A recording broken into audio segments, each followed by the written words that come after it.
Balik sa Bohol, balik. Balik sa Bohol, balik. Sa inong kasing-kasing ang Bohol, kanulay gipipi.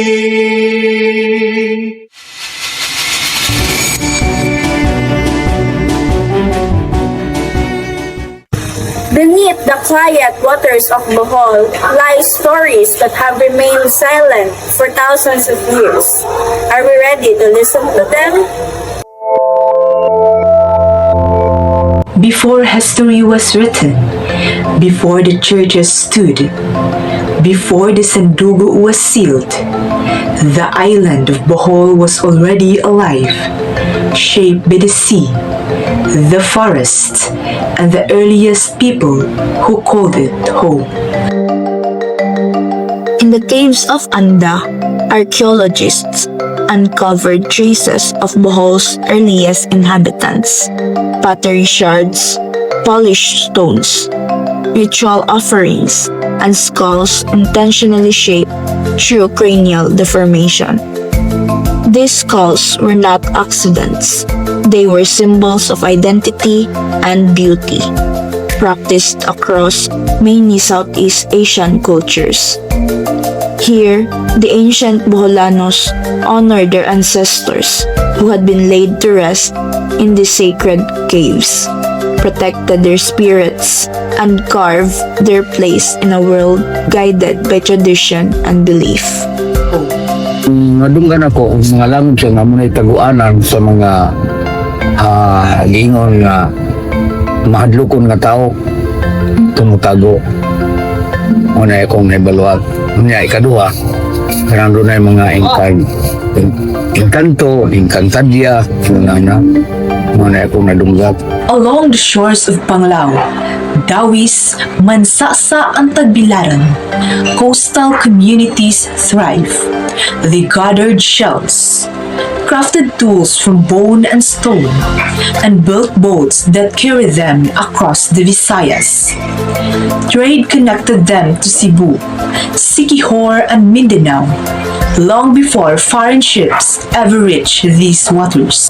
Bahin sa kinayan, dako kayo kuan ang dagat kay na makita ang atong pagkakanon sa matag adlaw kay ang giingon man sa una ang isla galibot magdagat, gilibutan man dagat, so na buhi kita pinagit sa dagat tungod sa mga pagkaon diha na kanang giingon no environment kanang buhay laman kanang buhi sa kinayahan. Few people today know that in the channel between Dawis and Tagbilaran once stood a thriving stilt city built by the Lutao or Samal, seafaring migrants from Mindanao. Their wooden homes rose above the tide, supported by strong stilts. Their boats traveled far, trading shells, fish, and crafted goods with neighboring islands. Early writers described this settlement as a small Venice of the East. When the Spaniards reached the Visayas, they encountered the Pintados, the painted people. Early Boholanos carried tattoos that mark their bravery, rank, and journey. Each symbol held meaning, achievements in battle, rites of passage, or the legacy of one's family. Their bodies were their memory, stories each not in paper but on skin. Before foreign faiths arrived, early Boholanos believed in Diwata. Life was a dialogue between people and the unseen. Sa una, kanang ingon og diwata kanang pagtuo kanang ingon halad-halad ana man nagyapon karon dili na mawadaan ka mo na pagtuo kaniadto kay kanang ingon day og kanang magpatambal ka pinagiro sa dahon pinagiro sa kinaiyahan nga mao na hapagtuo sa uban nga mao gyud ilang pagtuo kay wa pa may mga edukasyon sa una pa may pag-eskwela. Though centuries have passed, the spirits of early Bohol still lives today. In the hands of our fisher folk, in the traditions of our elders, in the quiet resilience of its communities. The past remains alive in the present.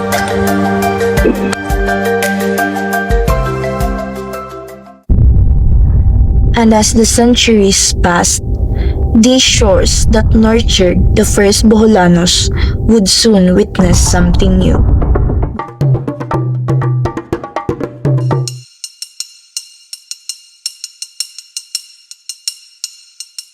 In 1565, the shores of Hinawan and Luwai witnessed one of the Philippine history's earliest recording acts of diplomacy, the Sandugo or Blood Compact. Dato Sicatuna and Spanish explorer Miguel Lopez de Legazpi sealed a pact of friendship, building two worlds with blood and trust. Significant. The Sundugo is a term in Bisaya which means blood compact. So the blood compact was considered as the traditional way of our system when a foreigner and Filipino or native Filipino combined their have a pact, what we called as pacto de sangre or blood compact. So the two participants sealed their friendship through blood compact. So each participant or each chief, the foreigner and the native, drink a small amount of their blood, which means dugo in Bisaya. And this was to formalize treaties of friendship in the Philippines. So the Sandug, why was it significant? Because Legazpi was manifesting trust and confidence to the islanders.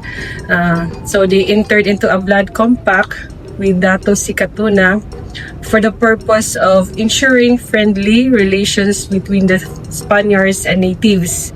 So it was just 2 to 3 drops of blood placed from the small incision of the arm of each two chiefs, and separate cups containing wine, and the presence of followers. Each chief drank the portion of the blood of the other. It was a seal. A bond was sealed in accordance with the practices of friendship. So in the modern system, this is what we call the bottoms up. So that was the significance of the Sandugo or blood compact before. So the Sandugo meant to commemorate the first international treaty between a Filipino and a foreigner. So it is also considered as the first treaty of peace and friendship. The two main figures or personalities involved in the Sandugo or the blood compact are General Miguel Lopez de Legazpi and Dato Sicatuna, together with all their natives and Spaniards. So the first Spanish expedition in the Philippines was led by Ferdinand Magellan in 1521. But the expedition was unsuccessful because it led to the death of Ferdinand Magellan. He was killed by the Dato Lapu-Lapu. Then the next expedition followed, led by General Miguel Lopez de Legazpi, together with Father Andres de Ordaneta, because the natives before were not friendly to the foreigners. So King Philip of Spain instructed them to colonize the island and convert the natives to Catholicism. So they brought with them a priest so that the natives will not be reluctant. At first, of course, it is the nature also of the natives that when a foreigner came to the land or their island, of course they are very defensive on their side. So because there were encounters before where the Portuguese negative encounter to other islands, so maybe by word of mouth it came to them that these Portuguese plundered their islands, captured the natives, and sold them as slaves. So they're very afraid of this might happen to them. So they were very defensive on the side. But with the help also of other datos or chieftains, they were able to had a friendly sandugo and an agreement with the chieftains, Dato Sigala and Dato Sikatuna. So, of course, with the idea of converting the natives to Catholics, so the pact of the blood compact sealed the friendship of them. And then after that, there were the natives did not realize that they were also exploited by the Spaniards because of course they converted them to Catholics with a new religion, and then they started also the friendship and trade and everything. Kapupudan niya to sa tibuok kalibutan. Pasigarbuta ang tiunay nga bili sa The Sandugo is more than a pact of blood. It's a legacy of trust, friendship, and identity that still shapes Bohol today.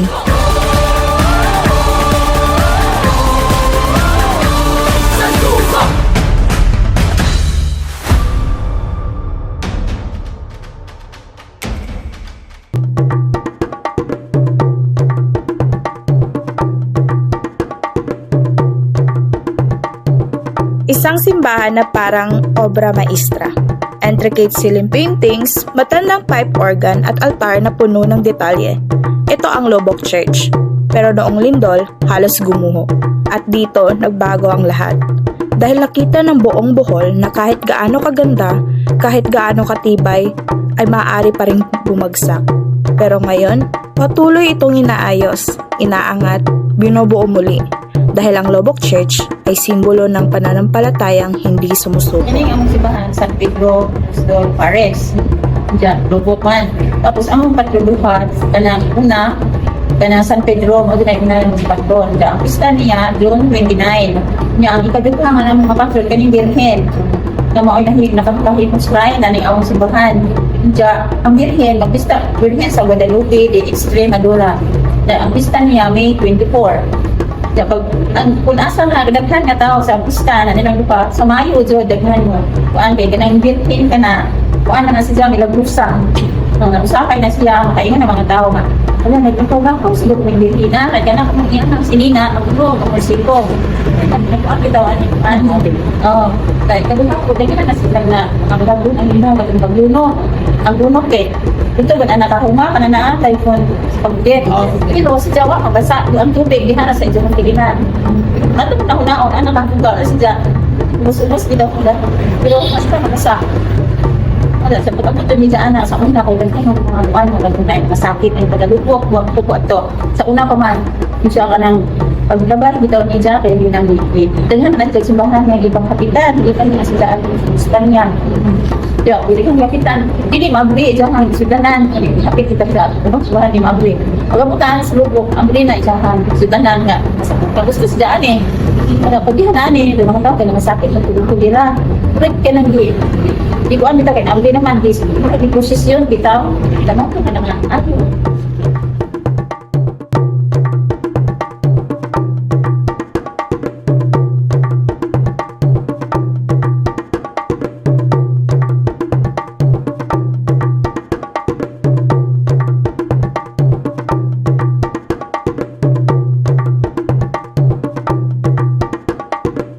Tahimik sa labas pero puno ng kwento sa loob.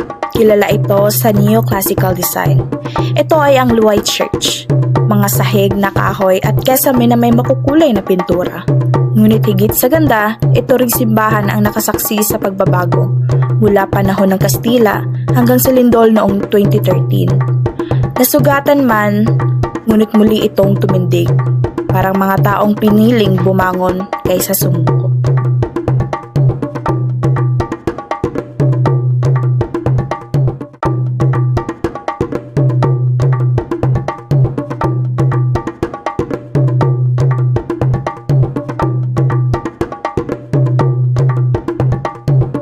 Isa sa pinakamatandang simbahan sa buong Pilipinas ang Baclayan Church. Gawa sa coral stone, inipon ng mga katutubo gamit ang malagkit na putik at puting itlog. Pero higit sa matibay na pader, matibay din ang pananampalatayang humubog dito. Dito, bawat ugong ng kampana parang paalala na ilang siglo na ang lumipas pero nanatili ang pananampalataya.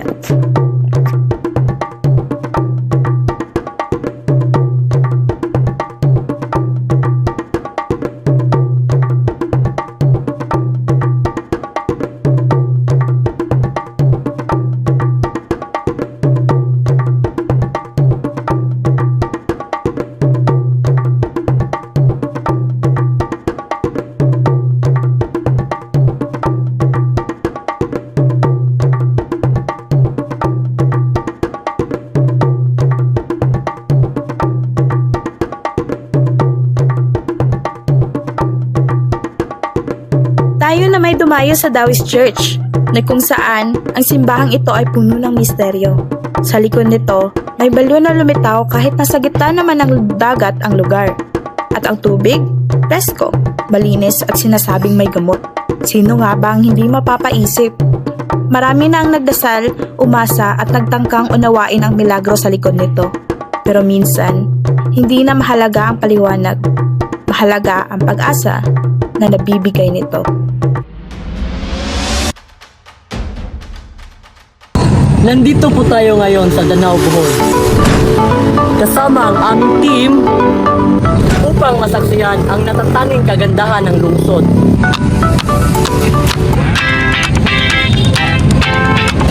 Magbalik tanaw at balikan ang mga alaala ng nakaraan.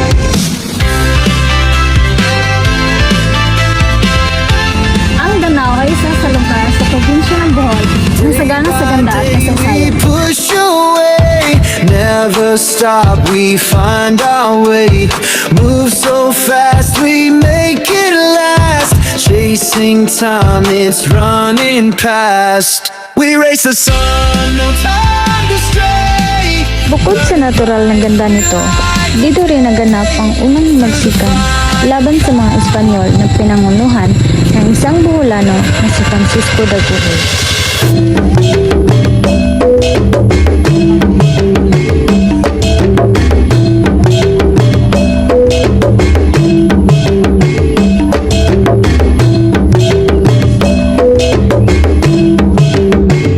Dito sa kinatatayuan ko, itinatag ang monumento ni Francisco de Bohol na siya nagbigay ng daan para sa malayang gobyerno mula sa kamay ng mga Espanyol. Dito rin sa barangay ng Taming sa Danau, nagtatag din sila ng sariling version ng monumento ni Francisco de Bohol. Bukod sa kasaysayan na nakasulat sa mga aklat, ating alamin kung sino nga ba si Francisco de Bohol sa alaala ng mga taga-Danau ayon sa aming nakapanayam na Tagalokal. Sa akong nahimawaan sa Francisco de Bohol, nato siya yung ikanting. Na kung umabot na siya din yung lugar, di na siya masakpan. Kaya ka ng mga muto, anhala na siya magpiyara ng maragok sukun ng muto niya.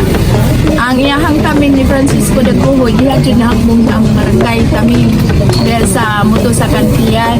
Kaya mo nang amo ang barangay, kay nawag na ang tamin. Kaya mo nang tamin ni Francisco de Bohol. Niya, si Francisco de Bohol, yan yung kaliwat, arang sanusi. Pasanan ka na sa una, nagitawag nagpasanan kay parang murag dihabit ang mga pagod, anhan diha, hindi pang buha sa una, nagitawag pasan niya ka. Niya, taga-dinhabit na si Francisco de Bohol, sinrihas ng mga niya. Sinrihas na. Sinrihas. Diya, bukod. Wa naman to, nawa naman siya, wa na, ayun, napakan po ito, ito'y nakaangin. Mura po ito yung Kahit na magkaiba man ang pinaniniwalaan ng mga taga-lokal at ang aklat ng kasaysayan, hindi natin maipagkakaila at maitatanggi na ang kilusan at pagkikipaglaban na ginawa ni Francisco de Bohol ay nagdulot ng pagbabago sa ating isla at isa sa mga dahilan na makamit natin ang ating inaasam na kalayaan.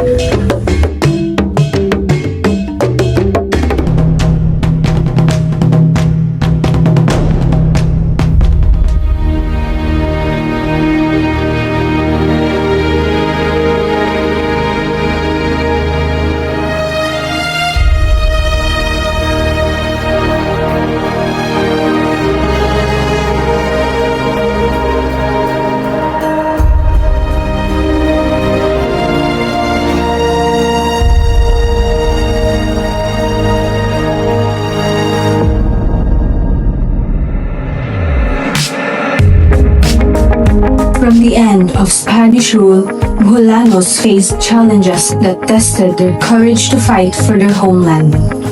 In the early 1900s and again in the 1940s, it became the center of two major wars that shaped Bohol's history, the American and Japanese occupation. These stories began right here, in the heart of Tagbilaran. On March 17, 1900s, American soldiers landed in Dawis and marched to Tagbilaran. They met with local leaders at the Casa Tribunal, now the provincial capital. The Boholanos welcomed them politely, but remained loyal to Emilio Aguinaldo. The Americans insisted on full control of the province, which created tension and eventually led to conflict. Not long after the first meeting, Boholano leaders organized an uprising on September 3, 1900s. Fighting spread across many towns, but Tagbilaran stayed central for communication, as it was the main town at the time.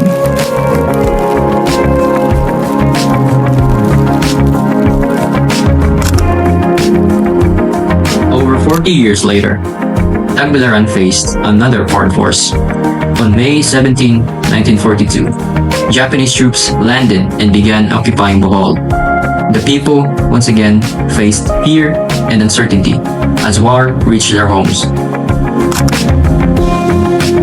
One of the most significant events during the Japanese occupation happened here in Abuhan. On October 12, 1942, Boholano guerrillas ambushed a Japanese group. 14 guerrillas were killed, including their leader, Captain Francisco Salazar, also known as Vicente Cobero. Today, a monument honors their courage and sacrifice. The Japanese stayed in Bohol until 1945. When the war ended, life slowly returned to normal, leaving behind memories of hardship and the bravery of Boholanos.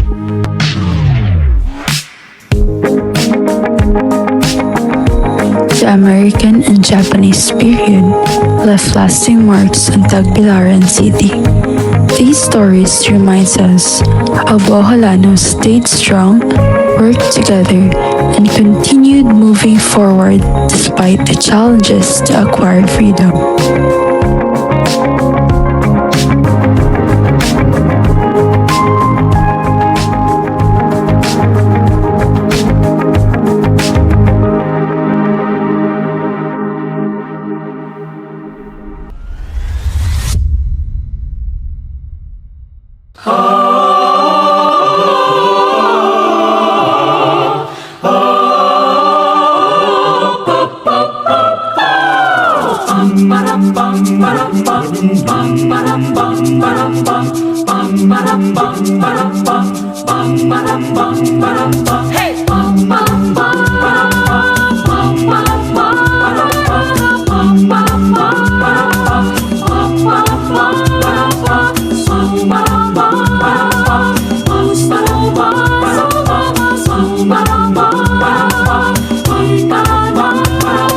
Sumama sa biyahe, sumayaw, lumundag sa reggae. Gusto mo bang sumama? Sa Bohol tayo ay magsaya. Ihanda ang maleta, tinidor at saka kutsara, plato, platito at kutsilyo. Huwag kalimutan ang kanin mo, baka ikaw ay mapasuko, biglang sumakit ang ulcer mo. Sumama sa biyahe, sumayaw. Dito lang siya. Dinindot siya. Kuhan niya. Dito yung view. Sa Yohan, ano daw yung first impression mo pagdating dito sa ano? Or refreshing. Refreshing, cold, and then nice view section. Makalimutan ang may forest ni John Tugasin. Ang sarap ng sariwang hangin, doon sa pulang maramdaman ang lamig ng kapaligiran. Pam, parap, pam, parap, pam, pam, parap, pam.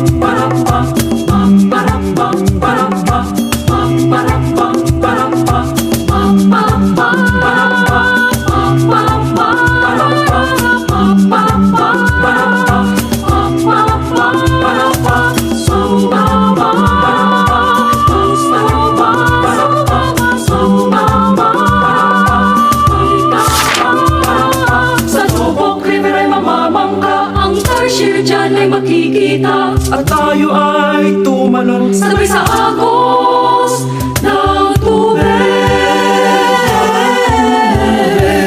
Ng tubig. Sa Pangaw Island ay maligo at ikaw ay mapapatakbo sa puting buhangin, ika'y gigiling. Ang sarap mag-swimming sa balong malalim, sumama sa biyahe, sumayaw, lumundag sa reggae. Gusto mo bang sumama sa Bohol? Tayo ay magsaya.